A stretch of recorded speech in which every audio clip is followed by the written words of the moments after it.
निषाद जाति यहाँ 17-18 उपजातियों में विभाजित थी, तो विभिन्न उपजातियों में न रहें इसके लिए अनादिकाल से आंदोलन चल रहा था। का उन्होंने बोला था कि निषाद शीर्ष के अंतर्गत ये निम्न 9 जातियाँ जो हैं वो रह सकती हैं। इसको अनुशंसित किया था कि अनुसूचित जाति में डाला जाए।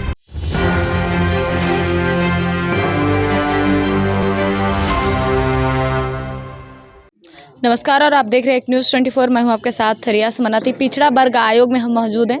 यहाँ पे कुछ लोग हैं जो अपना समाज से बिलोंग करते हैं, कुछ गांव से बिलोंग करते हैं। यहाँ पे कुछ लोग मौजूद हैं। हम आपको बता दें, जिस तरह से अति पिछड़ा जातियों को कोई गिनती नहीं था, लेकिन अब उसकी गिनती की जाएगी। बिहार सरकार ने कुल 9 जातियों को समाज में रहने का हक दिया है और उन्हें उनका पहचान दिया है। अब आप मेरे बैकग्राउंड में देख सकते हैं, यहाँ पे कुछ लोग जो आए हुए हैं, अति पिछड़े वर्ग के लोग आए हुए हैं, जिसमें 9 समाज बिलोंग करता है। हम आपको बता देंगे किस तरह से 9 जातियों को समाज में रहने का हक दिया गया है और क्या कुछ कहते नजर आ रहे हैं, देखिए जरा इस वीडियो में। आज हम लोग अति पिछड़ा आयोग कार्यालय में बुलाए गए हैं। यहाँ पे एक बैठक हो रही है जिसमें ये तय होना है कि निषाद की जितनी उपजातियाँ हैं वो एक शीर्ष के अंतर्गत आएँ और निषाद के नाम से जानी जाए। उसके लिए हम लोग को आयोग बुलाया हुआ है।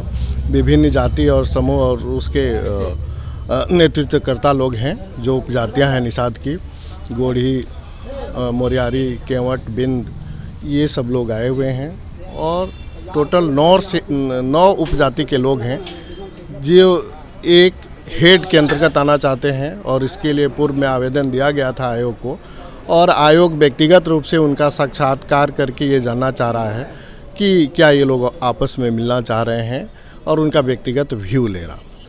अभी हम लोग लिखित में आए थे, तो लिखित के बाद वो साक्षात्कार करके ये जानना चाह रहे हैं कि मैंने ही दिया था। जितने लोग लिखित में दिए थे उनको व्यक्तिगत रूप से बुलाया गया है। आयोग लिखित बातों के आलोक में उनसे क्वेश्चन कर रहा है और ये जानना चाह रहा है कि whether they are right person और रॉन्ग पर्सन, और उन्होंने जो डिमांड दिया था वो वही है और उस पर कायम है कि नहीं कायम। निषाद जाति यहाँ 17-18 उपजातियों में विभाजित थी और लेकिन उनका जीवन यापन, रोजी रोटी, शादी ब्याह, कर्मकांडा के हिसाब से वो लोग एक हैं। शादी ब्याह होता है तो विभिन्न उपजातियों में न रहें इसके लिए अनादिकाल से आंदोलन चल रहा था। लेकिन चूँकि दबी कुचली जातियां हैं, कमज़ोर वर्ग के लोग, आर्थिक, सामाजिक और सांस्कृतिक रूप से कमज़ोर जातियां हैं, तो वो लोग एकीकृत नहीं हो पा रहे थे। आपस में जान भी नहीं रहे थे कितने लोग हैं। धीरे धीरे कालांतर में समय बदला, लोग पढ़ने लिखने लगे, एक दूसरे को जानने लगे।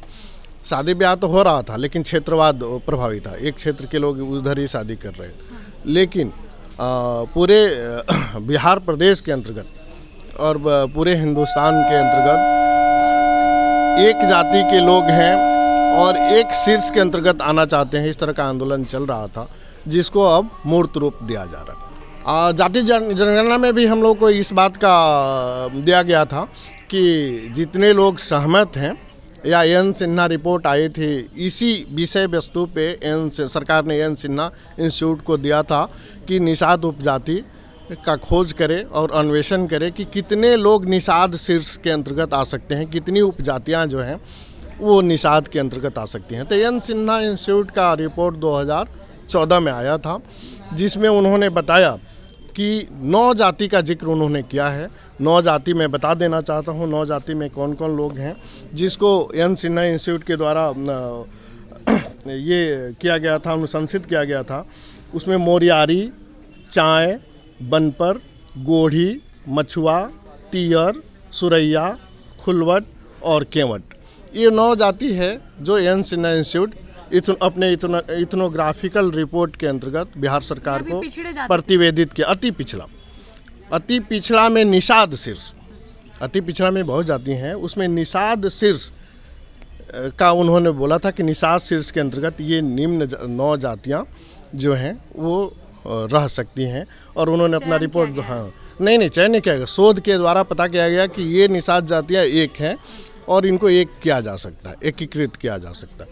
तो वो 9 जातियाँ हैं जो 2014 में उन्होंने दिया था और एन सिन्हा रिपोर्ट जो है 2015 में बिहार सरकार जो है सितंबर 2015 में इसको अनुशंसित किया था कि अनुसूचित जाति में डाला जाए। केंद्र सरकार को उन्होंने रिपोर्ट बिहार सरकार की सामान्य प्रशासन विभाग ने प्रतिवेदित कर दिया था, रिपोर्ट भेज दिया था कि इसको हम लोग जो है अनुसूचित जाति में डालते हैं और आप मान्यता दें। मान्यता के लिए उनके पास। मेरा नाम रमेंद्र कुमार भारती हुआ, मैं पटना हाई कोर्ट में अधिवक्ता हूँ।